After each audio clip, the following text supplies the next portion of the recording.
good, Detroit Sports Nation? I am Eric Vincent, your host here at the DSN News Desk, back again to chop it up with you, the best fan base in the world. I appreciate your time and support as we are 1 day away from the NBA tip-off. The Detroit Pistons 2022-2023 season kicks off tomorrow against the Orlando Magic at LCA, and they just put out their injury report. We did put up a write-up on DetroitSportsNation.com. Be sure to check it out. And we got the write-up and the information from James L. Edwards, who has reported that the Pistons will be without Marvin Bagley, Isaiah Livers, and Alec Burks. Now, from what we know, Marvin Bagley, we saw him suffer the ugly knee injury in the preseason. Looks like he's still going to be missing about 3 to 4 weeks if they don't decide to keep him a little bit longer for precautionary reasons. But as of right now, it's still listed for 3 to 4 weeks. The other two injuries to me are pretty concerning.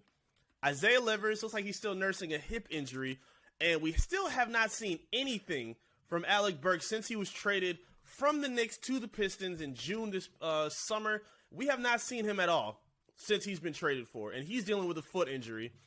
And these are some pretty significant blows for this team, especially considering outside of Marvin Bagley, Isaiah Livers and Alec Burks don't have a timeline to return yet at this point. We haven't heard if it's day-to-day. We don't know how long they plan on holding these guys out. But as of right now, they're not going through any practicing. They're not going through any kind of conditioning that shows that they're ready to get on the court. So, as we saw with Marvin Bagley, we know he's going to be spending some time off the floor. But for Isaiah Livers and Alec Burks, who all three actually, are going to serve pretty intricate roles on the bench with the second unit, these are some pretty significant injuries because not only are these guys that can play valuable minutes with the bench, they also fit very well with your starting rotation. So if you needed to put them in for spacing and shooting or to get instant offense or to have just similar better rotations for the guards to kick to and get some easy perimeter shots, these are three guys that you would want on the rotation or on the floor at any time. The Pistons are going to be without them, which is going to be a significant problem. They already are extremely limited in their shooting. They were 30th in the league last season in terms of three-point shooting. They were horrible. They're absolutely horrible. And now, considering how young this team is, it's kind of concerning that they're about to go into the season with an undisclosed timetable of when their best shooters are going to be on the floor and available. I'm a little worried about that. Now, as we talked about before, if there's any time that the Pistons are going to struggle, it should be early in the season. So if these guys are injured right now, it's a little concerning just because we don't know when they're going to be back. But considering that I already thought the Pistons were going to struggle to start the season off, I don't want to get too crazy about it. It's something to pay attention to. It's something that we're going to have to keep our eye on to make sure that they're going to be serviceable throughout the year, or at least consistently throughout the year. You're going to want to have them on the floor. Again, these are the most important shooters on the team. We know what Isaiah Livers brings as a 3-and-D wing. He's dealt with a lot of injuries really through his career already. We knew he had the foot injury when he was coming out of Michigan. It took him a while to ramp up and get ready, which really we didn't see him until the second half of last season. So now coming into this season with a similar issue is a little concerning. Alec Burks, the same thing. He was a 38-39% three-point shooter with the Knicks last season. Absolutely torched the Pistons when he played them last season at LCA, and he should be a huge contributor. And he's one of the few veterans that this team has, him along with Bojan Bogdanovic, Nerlens Noel, who we'll talk about in just a second. These are the valuable pieces that you want to surround a young team with, and you want them on the floor as much as possible. And with Burks outside, or at least on the bench for right now, it's a little concerning that we don't see or have any kind of indication on when he'll be ready to go. We haven't seen him in preseason. We haven't heard of any indication of him practicing. So, again, it's a little bit worrisome at the moment.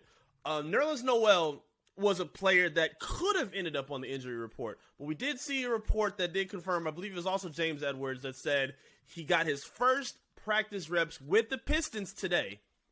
So, considering he's not on the injury report, considering how much they need veterans at this point, he's probably going to see a good number of minutes against the Magic. We thought that Jalen Duren was going to be getting the bulk of the minutes in the front court, but without Marvin Bagley, with Jalen Duren being so inexperienced and the youngest player in the NBA at this point, it's likely that we'll see a good dose of Noel, even if he's not at his freshest at this moment, because they're going to need that rotation, at least to keep the balance with the team. You have Bojan Bogdanovic, who's a shooter. He's not really much of an inside presence. So if you don't want to lean too heavily on Jalen Duren, who's young, who could get into foul trouble, you're going to have to play Nerlens Noel. He had been nursing, I believe, a foot injury all this time, and it looks like he's finally ready to ramp up and play. And we heard that he's hungry. He said he wants to be in the Defensive Player of the Year category. He wants to be a serviceable piece for this team. And he has the opportunity to do that, especially with the Marvin Bagley injury. Hopefully, these guys are able to go sooner than later. Hopefully, the Pistons can find ways to stay healthy because they can't afford to be super riddled with injuries throughout this year.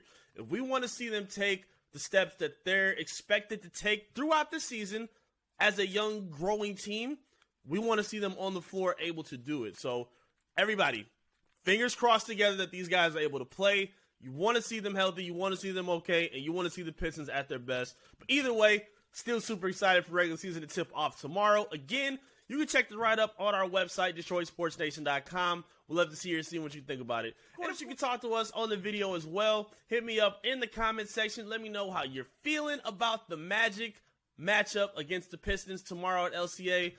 Again, two super young teams, both on the same similar trajectory.